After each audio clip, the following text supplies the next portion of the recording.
Poskusili smo oceniti 4-letni mandat, sedaj, ko se je šola zaključila, ko so učenci, dijaki odšli na počitnice, menimo, da ta mandat je potrebno pogledati v luči radikalnih sprememb in tudi posledic, ki so se zgodile, in da se mandat zaključuje na ta način, kot ni prav, da se zaključi. Skratka, z prevelikimi, arogantnimi in strokovno nepremišljenimi posegi v šolsko polje, kljub temu, da je sam minister Zver na samem začetku dejal, da se ne bo radikalno loteval sprememb na tem področju, ampak so se zgodile. In sedaj jih v praksi že čutimo. Nekaj jih je bilo všečnih in zaradi tega je bila tudi javnost dokaj tiho ob njih.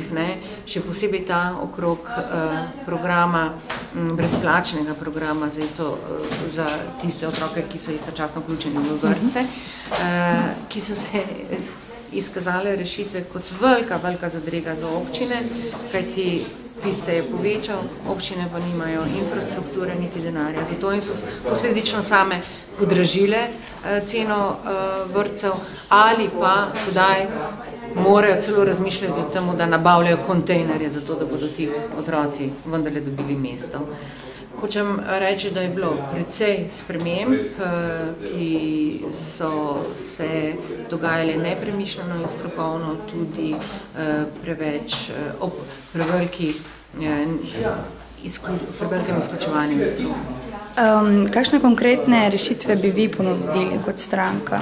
V stranki smo v diskusiji v odboru, ki ga je zelo kompetentno vodil asistent Filozofske fakultete Damjan Štefanc, vodili daljšo razpravo, ki pa temelji na zelo realnih ponudbah, ne v smislu jabolko vsakemu učencu ali pa prehitro dozorelo jabolko vsakemu učencu, ampak na realnih možnostih, kaj je potrebno storiti, še posebej v luči tega, da ne vsem vse, ampak tistim, ki ne zmorejo predvsem vse.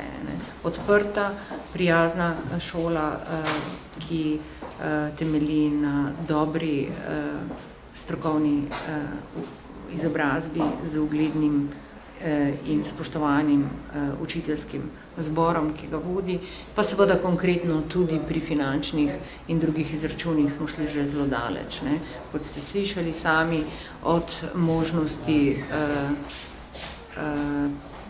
pokrivanja predšolskih programov, konceptualnega dograjevanja predšolskih programov, pomoči učbenikom in tako naprej. Ker zdaj, če bi se zakoni seveda spreminjali z vsakim mandatom, že tako je dobesedno inflacija teh sprememb.